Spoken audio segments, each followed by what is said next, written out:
Hello, everybody, and welcome to episode 115 of Run to the Hills podcast. I'm going to let Gary do the talking today. Oh, wow. Yeah, guys, a big apology. It is the last show from Eddie and I. We nearly didn't do a show because it's quite emotional. And if I talk about things too long, then I'm going to start getting really upset. But yeah, we owe it to you, our listeners, our Patreon members, and this week's guest, Diāna Džaviza, spent a good time with us, and she is double Spartathlon winner. Oh, we're going to have to start again. Keep it going. People love the emotion. Yeah. Let's put on our interview with Diāna. She's amazing. You'll love her.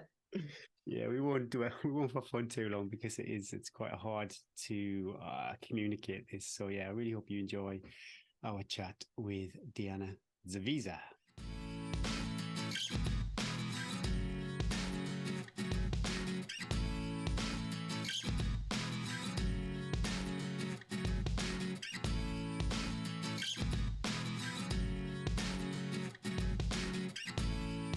Hello and welcome to Diāna Džaviza to the Run to the Hills podcast. I love an international guest and her weather looks brighter than mine today, especially. We're going to start with two icebreaker questions, throw you in at the deep end.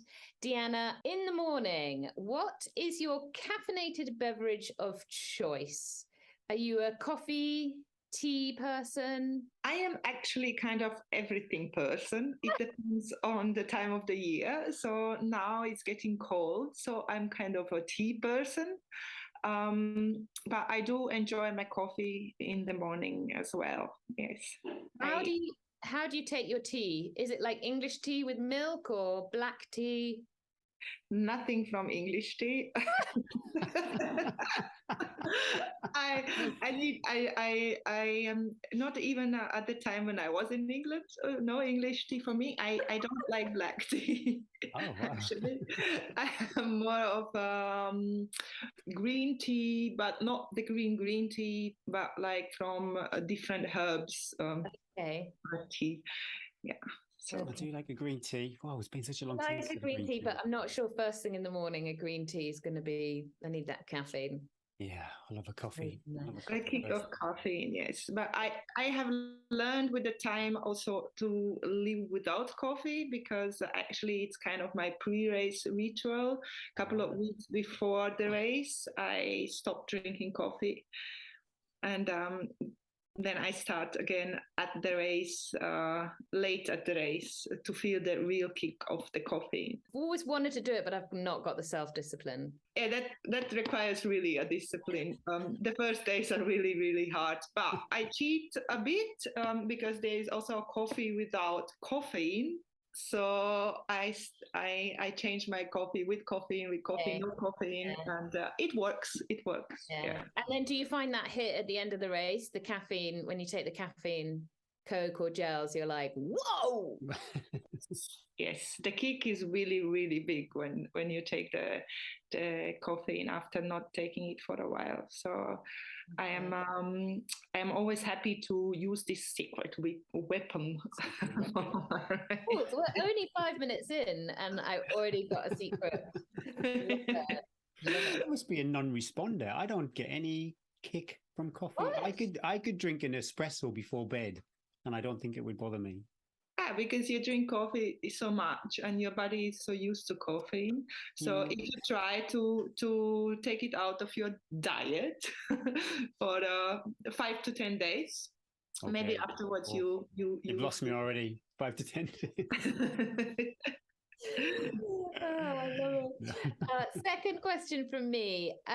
Before you go for a run, Diāna, do you warm up and drills? Do you do band work, or do you just get out the door and start running? Oh, that's a good question because I like to warm up before the run, but not always I take enough time for that. which I think is not really good, because the difference that you feel with or without taking the warm up, it's quite big. But for the runs that are a bit faster, like tempo runs or intervals, definitely a warm up is a good idea to bring out the best of the body, and to make it feel easier. A warm up is a must for me. Yes. And as we get older, the warm up gets longer before the tempo runs. I see people, I raced cross country on Saturday, and I saw the people who were taking a lot more serious than me doing their warm ups. And I thought, well, that's about 15 minutes of energy that I've used. So I'm terribly lazy. I don't warm up. The walk from the car to the start line, that's my Harry, I have to have about 35 minutes before any session of warm up before I can even get my heart rate up. Maybe I should try it. That's I used the ultra running the first kilometers as a warm up as well. So before the very long races, I don't take the time to warm up, because sometimes it takes me 40-50 kilometers to really warm up to get into the race. Yeah, I hear you. So you talk a bit more about running, actually. A lot of our listeners may not have heard of you before. Diāna, could you share a bit about your running journey? How long have you been running? What got you into running, and why you like to run long? Why ultras? How did I get into running? It was about 9 years ago, as I moved to Vienna. I was into my divorce at that time, and I was smoking a lot. I used to smoke like a machine. Oh my! And as most of the women, I thought I'm a bit having too many cages on my bones. So I decided to do something, because actually most of my life I have been doing sports. Okay. But when I stopped, I worked a lot. I was one of those persons who were like workaholics, and I enjoyed it, I must say. But then I moved here, and I decided to do something else. And looking back in my past, I knew that sport is something that always made me happy. And running was the easiest way how to start doing sports, because it's nothing easier as just put on the running shoes and go out for the run. So I started to go out for the runs, and it became like a not daily habit, but a habit of mine. And at that time, later on, I was running without a watch or without thinking how fast I am and so on. I just went out and ran on the feeling, like today 40 minutes, tomorrow 45, or the next day I try to run 60 minutes. And then I was in a relationship that didn't do good for me, and I noticed that more bad it does for my emotional state, more I go out to run. And I met people here who were also runners, and I can still remember that in year 2015, I think, I was running my first half marathon, and I was wondering my friends, how can they run 28, 30K? I was like totally getting, wow, this is crazy. So basically finding the community and having fun with these people, like relaxing the mind and not also paying attention of how fast or slow I am, just running along with them. I realized always that I can run longer and more and more. So at one point I started to wonder how long I can really run, because after my first marathon, which I managed without actually knowing what pace means, I managed to run it in 3 hours 28 minutes, because on the internet I found that this is the time that most of the runners want to reach under 3:30. So I was thinking, well, when most of the runners can do it, want to do it, I also want to do it. Yeah, it's a good goal. Yeah. So I looked up the pace that you should be running for it, and without any real training plan, I started to train for my first marathon. And that was actually also the point when I stopped smoking finally. Until then, my day was looking like crazy. I would wake up 5 a.m, have a cigarette, go for a run, and come back, have a cigarette, shower, go to the work, and have a cigarette again. Yeah. What a positive change, though. What a positive change in your life. And I think it's wonderful when you said you found a community. A lot of people who maybe find running not from a child athlete, they do find this community that is just out there, other like-minded people that you can share some miles with. It's a great time. Yeah, it was a really nice time for me to be out there with the other people, and I really liked to watch all of them, how strong they are, and how long they can run. I was always behind the group, actually, and I think I was always the most exhausted person after that one.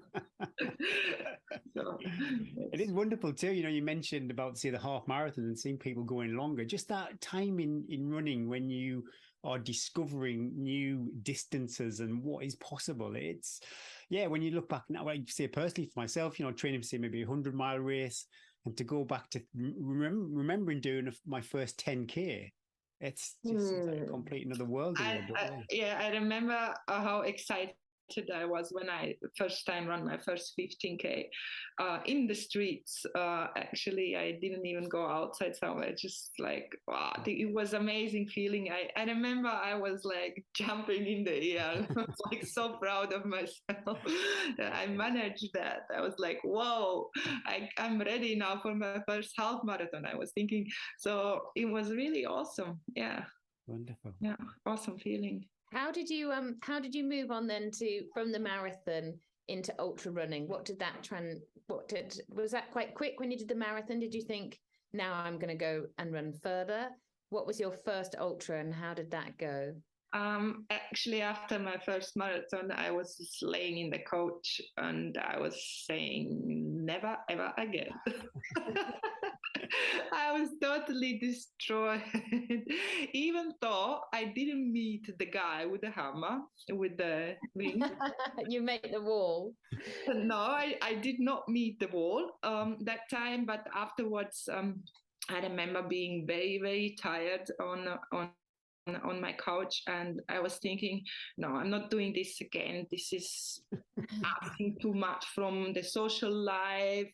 Like, you have to train so much, and no, this is nothing for me. And then you are like dead on the couch, but soon after, I was sitting at the table after a fight with my ex-friend, and I was like, oh, I have to sign up for a race. It was not long after that, I think 4 months after that I decided to run here in Austria. It's called Burgenland Extreme, 60K, very flat, and the happening is in January, so it's called Extreme because it's supposed to be very cold and so on.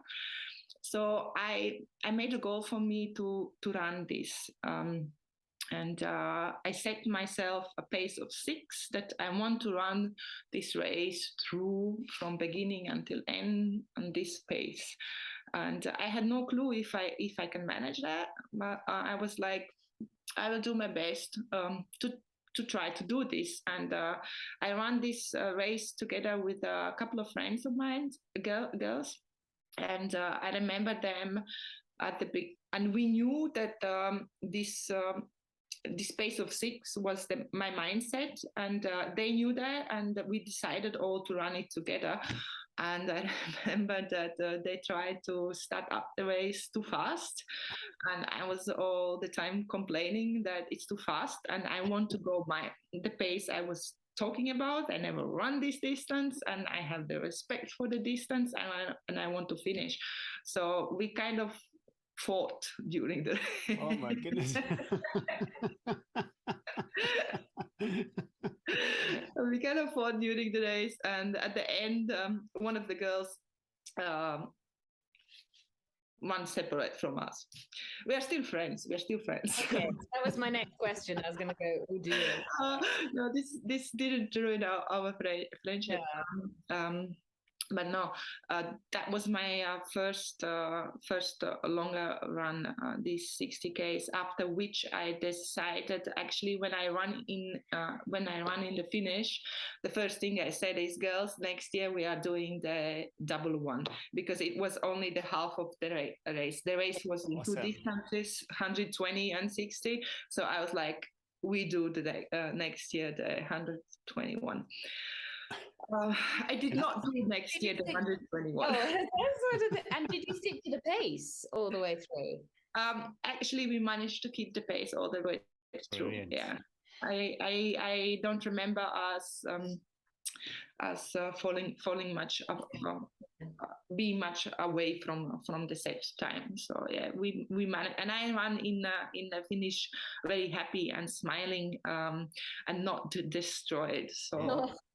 Not on your couch again. It's good you have that conversation. I've had many a conversation where it's gone, we're going too fast, we're going too fast, we're going too fast. It's never ended in some kind of argument, but then we've all just fallen to pieces, and at different times over the race, we've all been destroyed. That's because you're a man, Gary, and you always go too fast. Diāna, when did you think in this journey, I'm quite good at these long distances? Was there a race that changed your mindset, that you went, okay, I'm not just doing this for fun now. I'm actually really good at this. The race where I understood that I can run much longer and better as I could ever imagine. It was the 2017 when I ran the Vienna Rundum Adum. It's 130K, and that was also like the race. Okay, I will try to run this pace constantly and see what happens. Not see what happens. Actually, before the race, I didn't believe that I can. That's what I have in my mind is actually so big, because even this. Many runners in Vienna run this race also from my community. They were running this race, and they were all like talking about running in group together. And I was like, I can't run with you guys because you're just too strong for me. I don't want to force myself to run faster than I can or your pace, because I'm not that good. And well, it happened in this race that I still didn't know really what I'm doing, obviously, because I finished as the first female, and I was 9th overall for the race. And the group that I was thinking are much better than me and running faster than me, they all were behind me at the end. I was going to ask the question, yeah. Brilliant. And I actually found out that I am the leading woman at kilometer 108. I had no clue, because I was just doing my thing.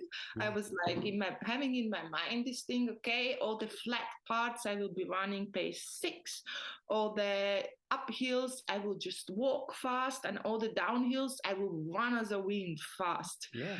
So, and I kept to this, I kept this mindset and this plan of mine to run the whole race through. And then it happened. And then after this race, I realized that actually I should start to make more interest about all this running stuff, because without having a clue what I'm doing, I'm achieving a really good result, obviously a good result. And I understood that I can do more than I ever thought I could be doing. And from that race changed my whole attitude to running in terms of what I can do. I realized I can do more. Alongside the racing, that your racing has developed and you've gone on to represent your country in 100K, you've got the Latvian 100K national record, I believe, as well. How has your training developed from back in the day when you winged your 3-hour 28 marathon to now? What does a normal training week look for you? Do you do a lot of big volume kilometers, or can you get by on less?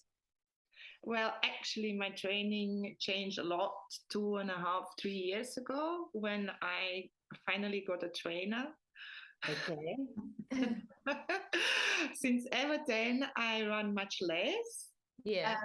Since ever then, most of the races where I am in, I am really very successul with much less running. As I stepped into ultra running after 2017, 2018, I trained kind of too much, I think. I had injuries, always pain somewhere and so on, and my training didn't really have a concept, I didn't plan in future. I didn't understand what really this training volume is all about. So just running a lot without idea of what you are doing. I just follow an off-the-shelf training plan. Would you have no structure at all with your training then? Not really, no, not really. I was always concentrating on my feelings. And then when I met my running buddy, Dominic, he had this much bigger experience in ultra running as I, and I was kind of doing his training plan that was adapted to him and not to me. We've all done that. And and then one of my friends, runners, told me, Diana, you should get really a trainer, otherwise you will keep injuring yourself all the time because you don't really know what you are doing. And it kind of seated on the back of my head. And then actually Spartathlon was the big decision maker for me to get a trainer, because back then in 2019, as I was running in Basel in Switzerland, a 12-hour run, I was helping my running buddy to get himself qualified for the national team for 24 hours. That was the first time when I heard that word Spartathlon at all from an English runner who was there to qualify himself for the Spartathlon. Later that year, I qualified myself for the Spartathlon without knowing that. Somebody told me I'd be qualified, and I was really happy about that. But that was the moment where I said, okay, 246K, I can't train myself for this. Yeah, it's hard to know where to start. If I put myself for a challenge like that, I need to know what I'm doing. So that was the moment when I decided to take a trainer, and I happened to choose really the best trainer ever, because he was himself on the starting list for the Spartathlon that year, and I was like, oh my God. All of my running buddies are always talking so good about this guy. Now I see his name on the Spartathlon list, so he will be training for the race, and who else can train me better as this guy? So I got in touch with him, and 2020 he started to train me for the Spartathlon. That year Spartathlon didn't happen because of the COVID pandemic. I'm fine. Start, but as the news came that Spartathlon is cancelled, it was actually beginning of September. It was a huge shock for me. I was devastated as all the other runners, and but then I asked him if I can run 24-hour run with a certain time, and he was like, it's possible, but don't get too excited. So that year was the year that I break the Latvian national record in 24 hours with a 2:28. Yeah. So yeah, it's from that on. I could see that his training, my trainer's training plan are bringing a lot, because with much less training, I was achieving much more. So that's interesting. I'm always curious with a coach. Do you go for a coach that has event experience that you've done, or? Yeah, because I'm like I said earlier, I'm not a coached athlete. So if I was to pick a coach, would I say want a coach that had experience of a race that I'd entered, or just go for a different approach? I really don't know the answer to that personally. Well, I think the best criteria for picking your coach is that he's not only making the plans, but he's also a runner himself. So he has the experience of the races. He has the experience of your injuries to keep yourself training during some injury, or a person who is really living it from both sides. Who knows also how it is to work full time. Yeah. And to train like adapted to this full time, because I think many trainers, coaches, what they don't see is that hobby runner, amateur runner,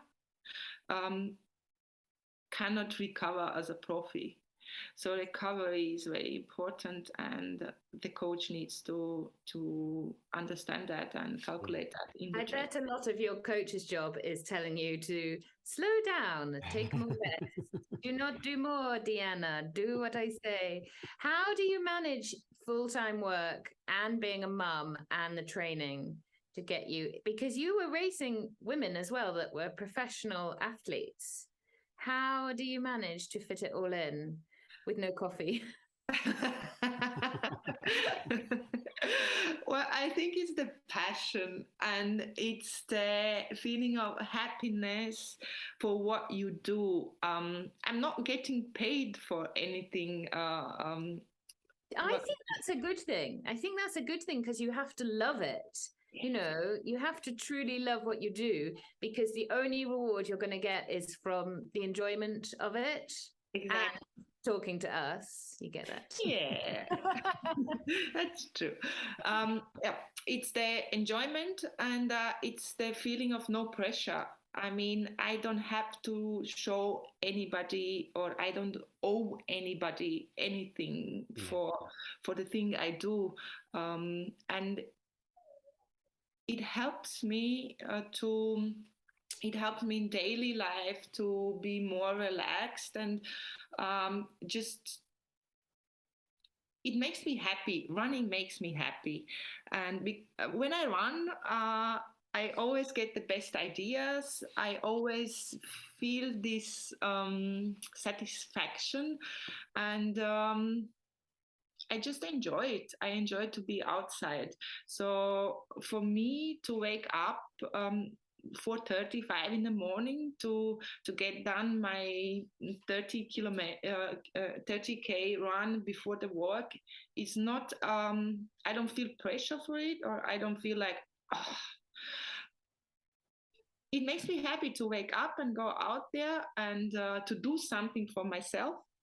And when I'm happy, everybody else around me are happy. Yeah, 100%. So it often does feel like a selfish pursuit being a runner, especially a long distance runner. But yeah, you make a great point. It does make you a better person to be around for your nearest and dearest. And from the other side, I'm not a morning person. So if I wake up a few hours before the others, I give myself time to be nice. Awesome. So we talk about move on to Spartathlon. That would be great. I'm curious how it was different. Obviously 2021 champ, going back 2022. Say 2021, maybe you could have kind of flown under the radar. Not many people would have known you. How was it different this time round? Did you feel like you had a target on your back or a lot more pressure? Definitely more pressure. I did feel the pressure. I tried to protect myself from this kind of pressure. So when I said said myself to go back to Spartathlon, it was actually because I knew I can run Spartathlon faster as the year before. And I knew it's possible. So I set myself the goal to be better than myself the year ago. And then if I can reach this goal, then I have had the perfect race for me. Yeah. Then I am happy. So I know that I cannot be faster as I am trained for. So for me, it doesn't make sense to run faster if I know it cannot last for many kilometers. Yeah. So, and I want to enjoy the race. But the pressure, of course, was a very big one for me, because everybody kept me reminding all the time that Camilla is not. Oh, wow. Yeah, I was going to ask how did you feel when you saw, arguably the best female ultra runner in the world lining up next to you? Did you think, well, I just run my own race and it will be, will it be? Or I imagine now, talking to you for half an hour, you'd be quite excited by that and be like, well, it's just an experience. Well, as I in the race, as I realized that Camilla is passing me, because I actually didn't know she is at that point she stayed at the Corinth behind me. Nobody told me that. I didn't ask anybody, so nobody told me that.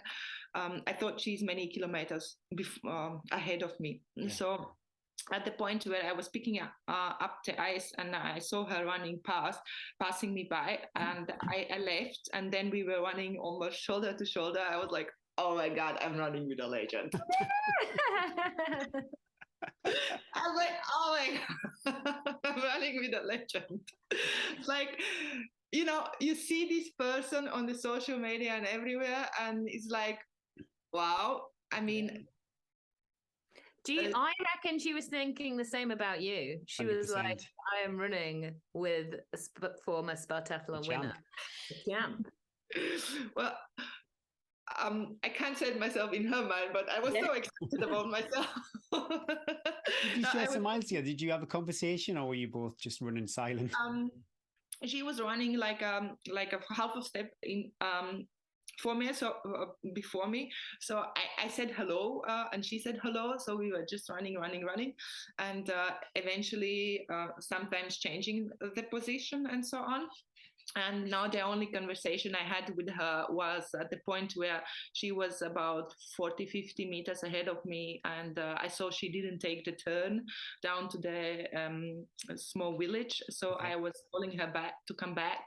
And when she came back and I looked, she's there, and she waved with her hand saying thank you. And that was the last time I actually saw her. Yeah. Did you, then I suppose you'd split up at that point, but did you have any feedback as you went, so you knew how things were going behind you? Were you running scared? Camille's on her way. You got to speed up. Did you have any idea what was going on? I was scared all the time.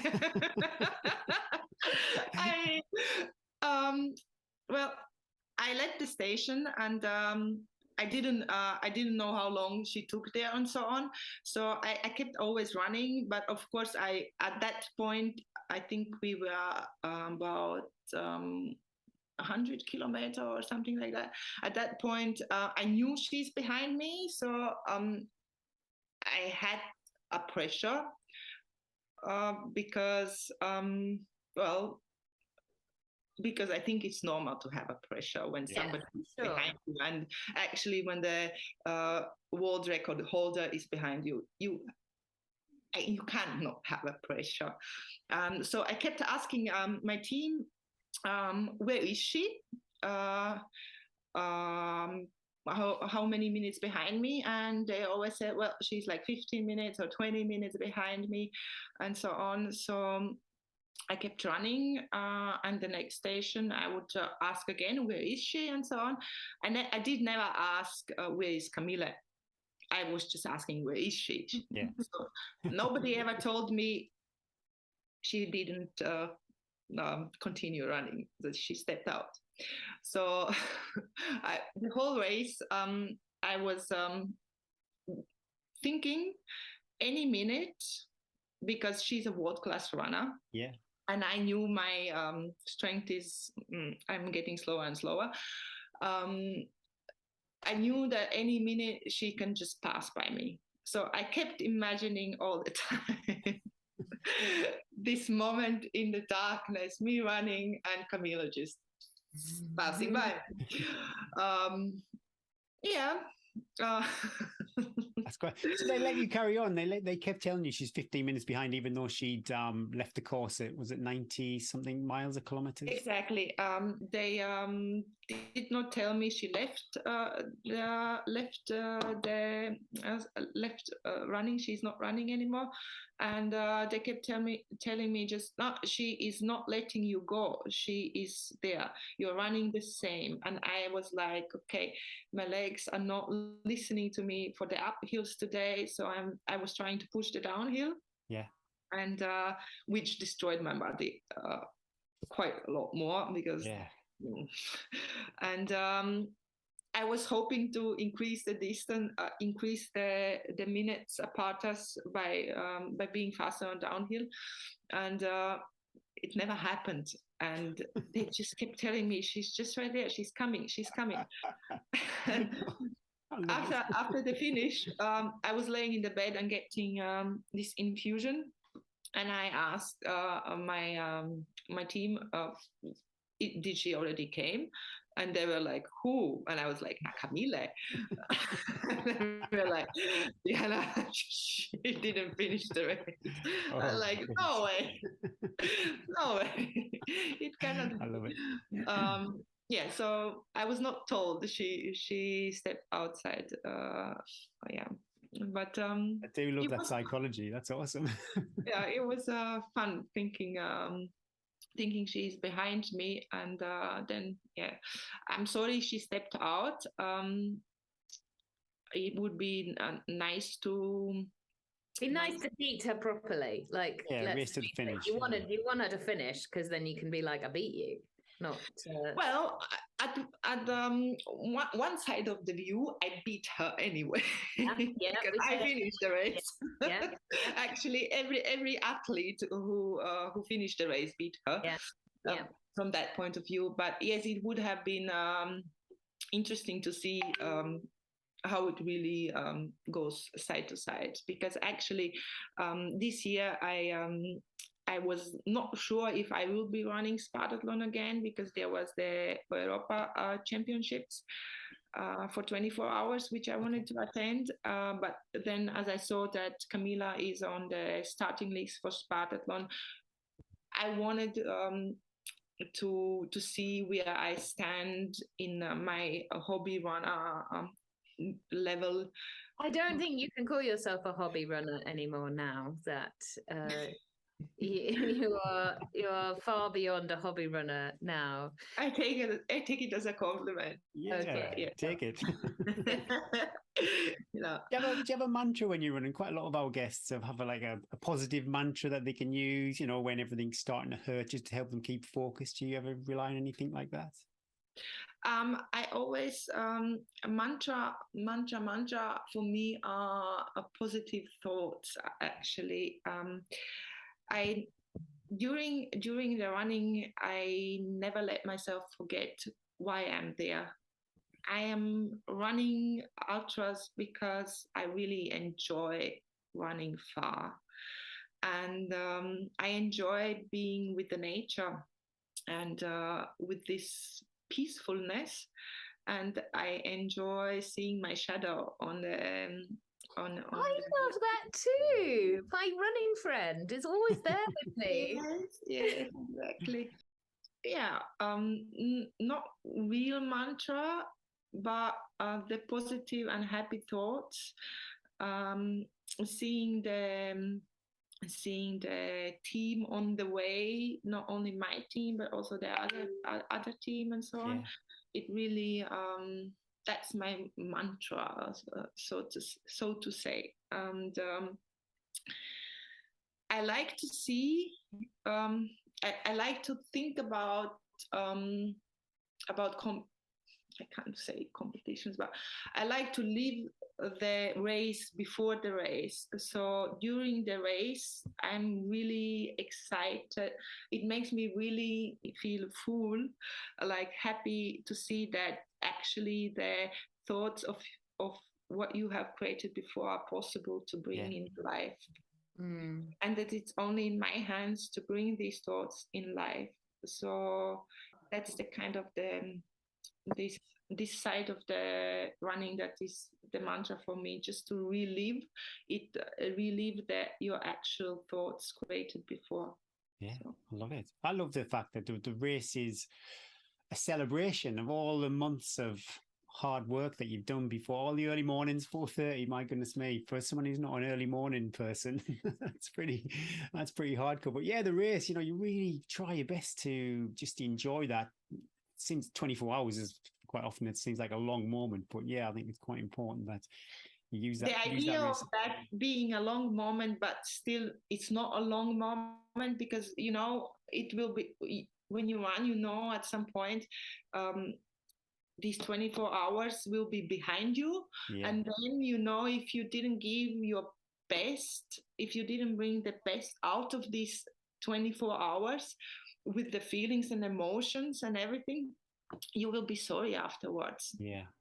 So this is the way I always think. If you don't do it now, in a few hours you will not have a chance to do it again. And to stand on a start line for some race and to be able to be there and to run it at all, that's already achievement. So I appreciate that a lot, and that's why for me it's always important to reach the goal, the finish line, and not to step out because of moment of weakness in mind.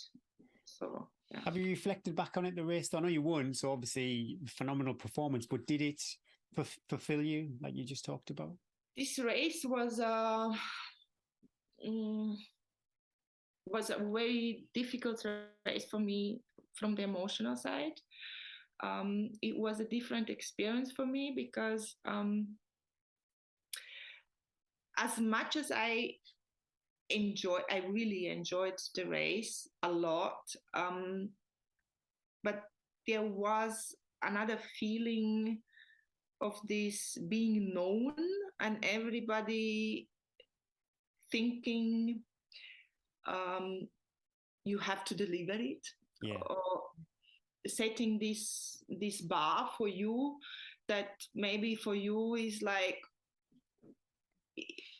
if I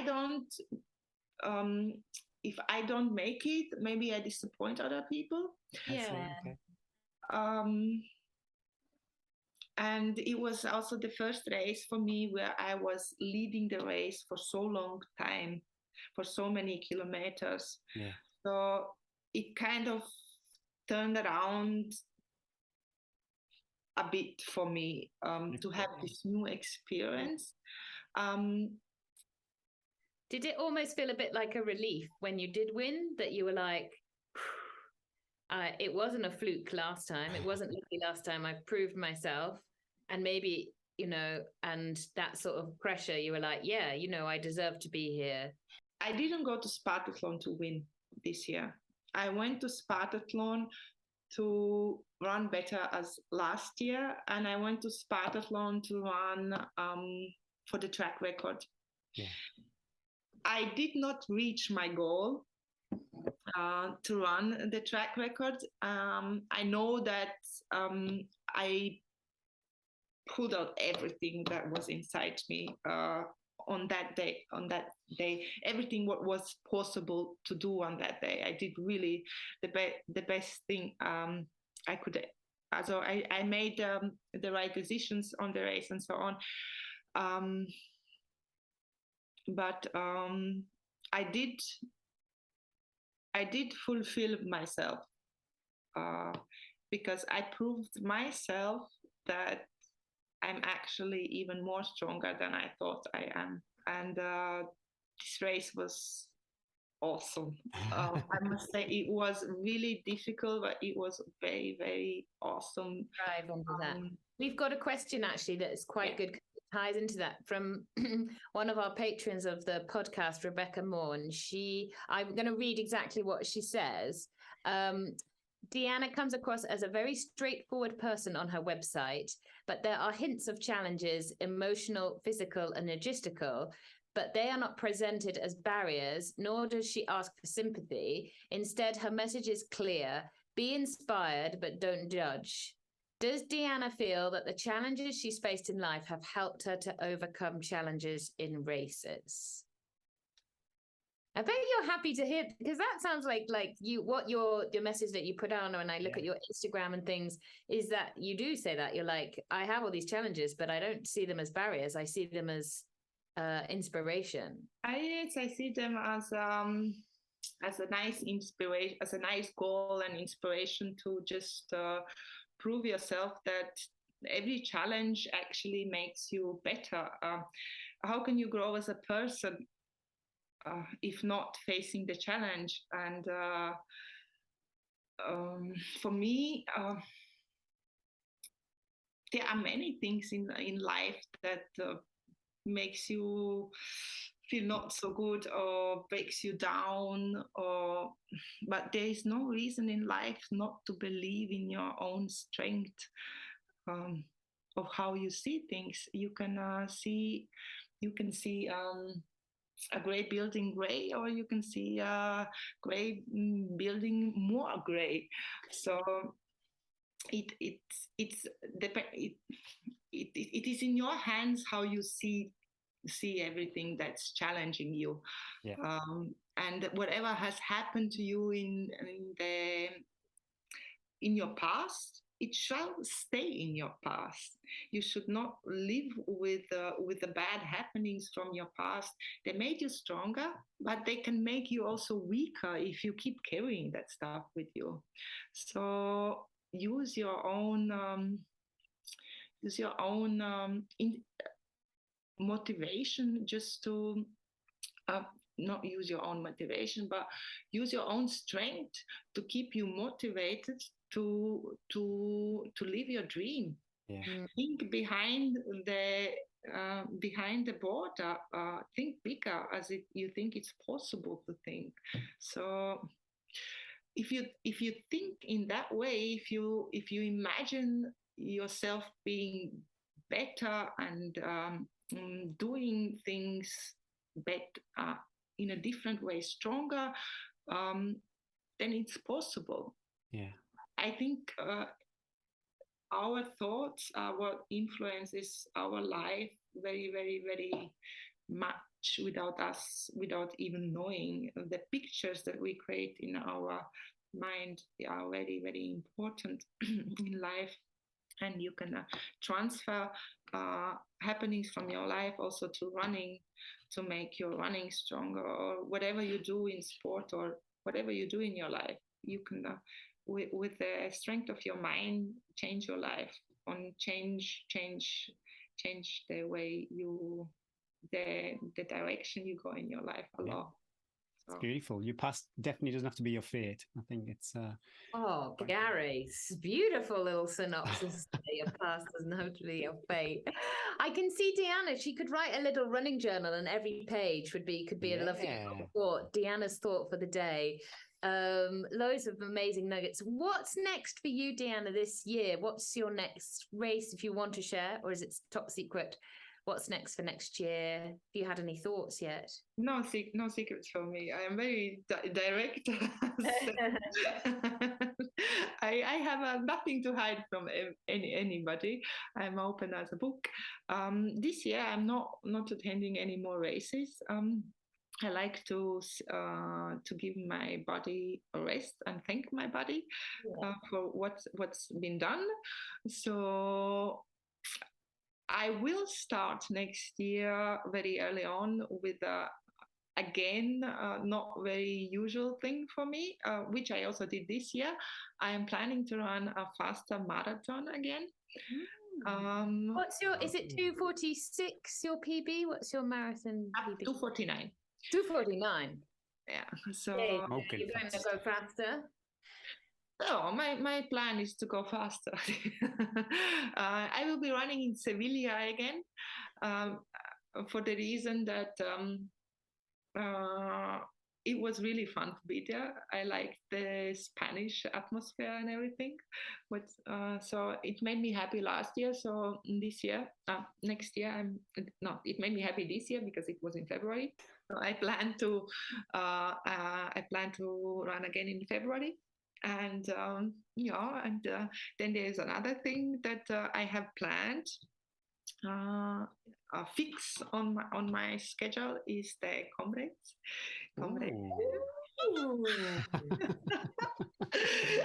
Yes. So, is it an up year or a down year? It will be a downhill again.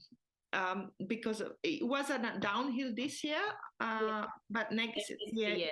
So they're getting back in sync, are they? They will change. They will not change. They will do downhill again because of some road works. Okay. So it will be a downhill again. I never run that or that, so I'm happy for anything that's out there.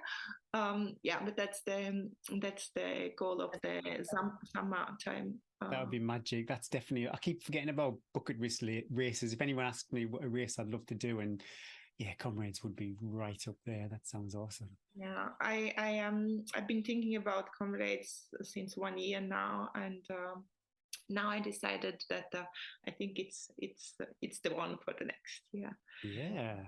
We'll have to get you back on, see how that goes. Awesome. And then end of September, I will do Spartathlon for the third time. All the good things are three things. So now I think that from these two different experiences that I had at Spartathlon, I think I can put these experiences very well together and make the best one. Yeah, I totally can see that happening. That you've gone in as a newbie and had a great first race. You've gone in with that pressure and still coped with it. And then imagine all that experience going in as well for the third time, maybe a little bit more relaxed as well, because you can shake that pressure off and be like, hey, I can just go and be me. And exactly, right? Because this year it was, I really never had to deal with so much pressure before the race. I think it's amazing that you did, that you just were still able to focus, and your crew just were like, we just keep telling her she's coming. We just keep telling her. It's working really well, this trick. Do you still speak to those people? I would have been like, thrown them out, been like, I was a bit upset at them. Well, I think it's awesome. I think it's such a great tactic. I'd love it. Right, Gary, do you want to finish off with we've got a lot of little quick We've got more than questions. 5. We'll just keep going. Okay, as always, we finished with 5-ish quick questions for each interview. So we'll just go through these. Hopefully, there's nothing too taxing there. First one is, would you rather be always slightly late or super early?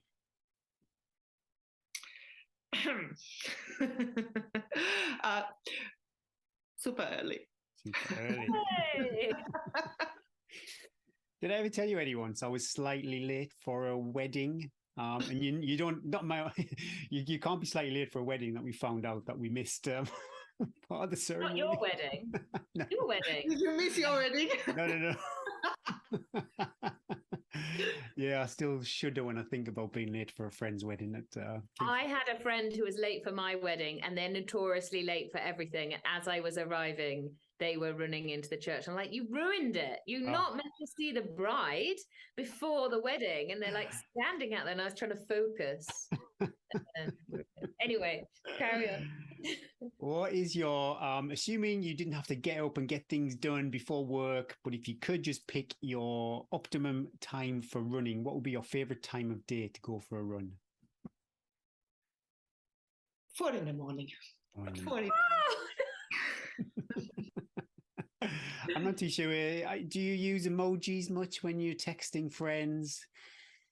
I don't like to text.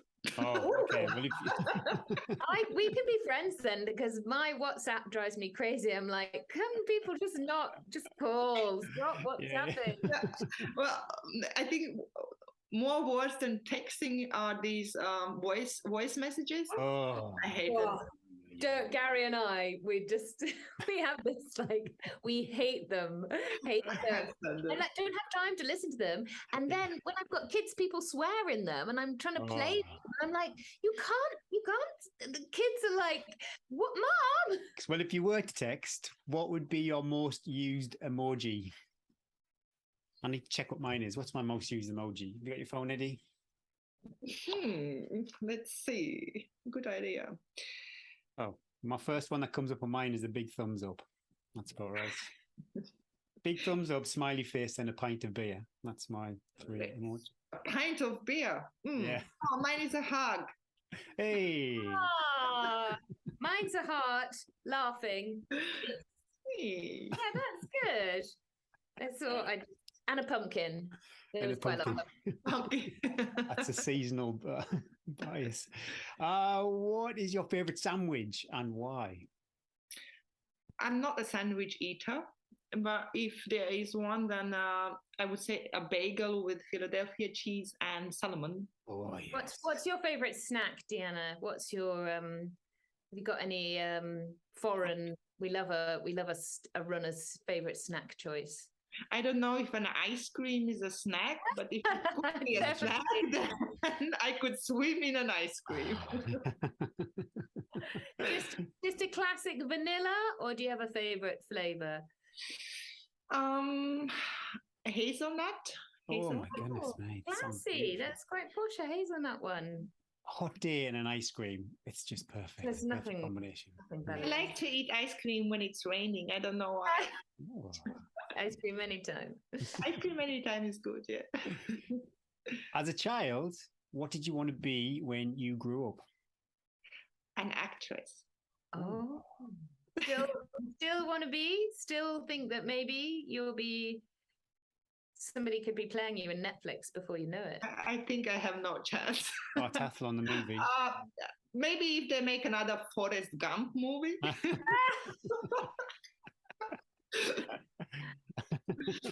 I think you should ask the last one now. Yes, it's World Cup. Austria v Latvia. Who are you cheering for?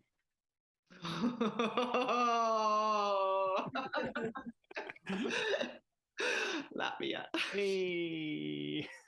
The heart has to be there, surely. I won't put this out in Austria, don't worry. Nobody will.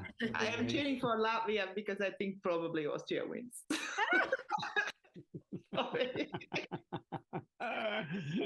I have some Latvian friends that live out here, and they are the nicest people, so kind, so caring. As a nation, I think it is like they are. I think it must be ingrained into you that you are such lovely people,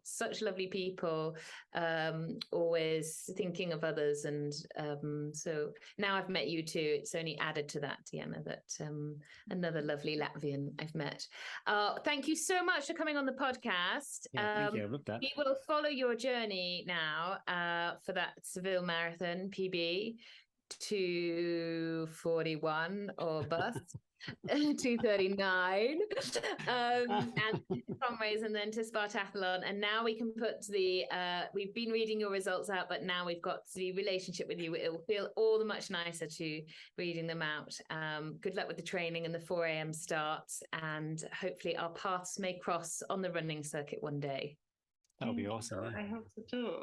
Yeah. Thank you. Take care. Bye-bye. Bye-bye. Bye.